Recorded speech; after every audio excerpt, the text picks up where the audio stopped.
मोदी जी ने वायदा किया था महंगाई कम कर दूंगा, महंगाई दिनों दिन बढ़ती जा रही है।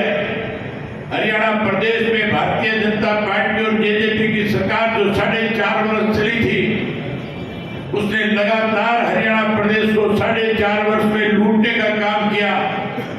19 से ज्यादा घोटाले किए, जहां महंगाई बढ़ाई वहां भ्रष्टाचार चरम सीमा पे पहुंचा दिया। साथियों, हरियाणा प्रदेश में बेरोजगारी को 1 नंबर पे ले जाने में भाजपा ने हमारे बच्चों को नौकरी और रोजगार देने की बजाय विदेशों में जाने के लिए बेबस कर दिया।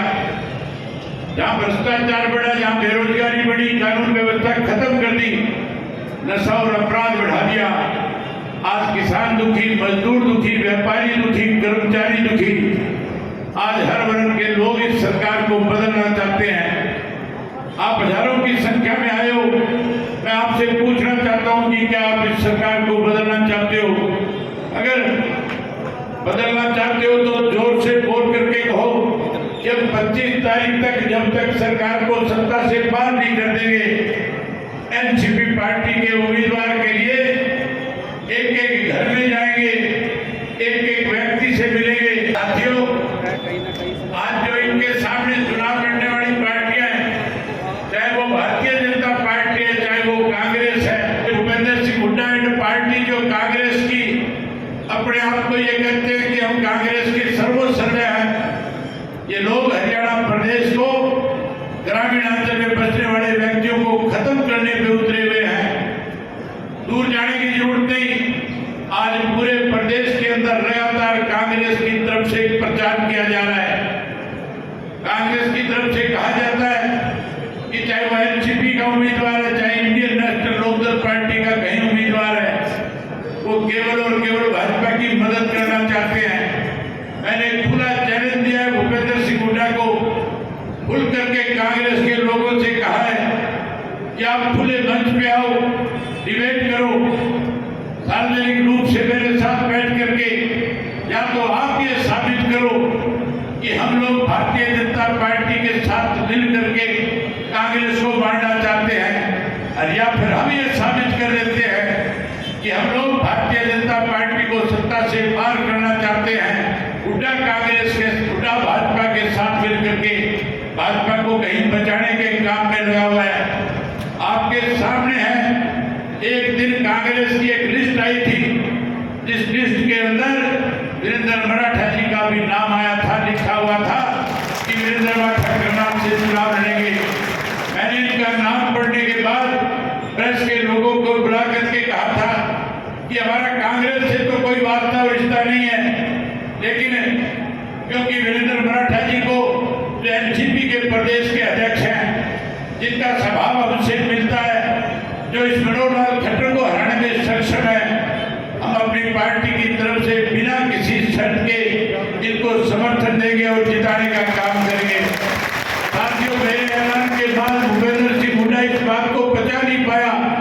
अगले दिन ही उस लिस्ट को फेक लिस्ट बता करके जा करके अपने आकाओं के सामने अड़ करके बैठ गया और कहने लगा कि अगर वीरेंद्र मराठा को टिकट दिया गया तो फिर आप मेरा इस्तीफा ले ले, मैं छोड़ करके जा रहा हूं। वो केवल मनोहर लाल खट्टर कैसे जीते उसके सामने कांग्रेस पार्टी का कमजोर कैंडिडेट उतारना चाहता था। आज एक ऐसे व्यक्ति को कांग्रेस का टिकट दे करके आपके इलाके में उतारा है, जिसका करनाल से कोई वास्ता नहीं है, जो घुआड़ा का रहने वाला है। आज साथियों, मौका है अपने और पराये को पहचानने की। ये दो ऐसे लोग आपके बीच में आकर के चुनाव लड़ रहे हैं, जिनका करनाल से कभी कोई वास्ता नहीं रहा, फिर भी करनाल के लोगों ने विश्वास करके इस मनोहर लाल को 2 बार यहाँ से जिताने का काम किया था। लोगों ने ये सोच करके जिताया था कि मनोहर लाल को वोट नहीं दे रहे, हम बनने वाले हरियाणा प्रदेश के मुख्यमंत्री को वोट दे रहे हैं। मुख्यमंत्री बनने के बाद मनोहर लाल करनाल जिले का काया पलट करेगा, लेकिन काया पलट करने की बजाय इस मनोहर लाल ने ऐसे फैसले लिए इस हरियाणा प्रदेश में कि जो भी कोई धरना और प्रदर्शन होता था, जो कभी चंडीगढ़ में हुआ करते थे सरकार के खिलाफ, लोगों ने चंडीगढ़ छोड़ करके करनाल को धरना स्थली बनाने का काम किया। 10 साल लगातार हरियाणा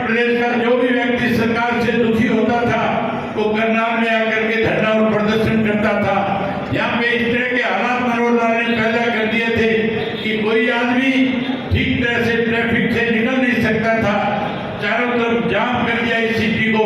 जहाँ सीएम सिटी होना चाहिए था वहाँ जाम सिटी बनाने का काम किया।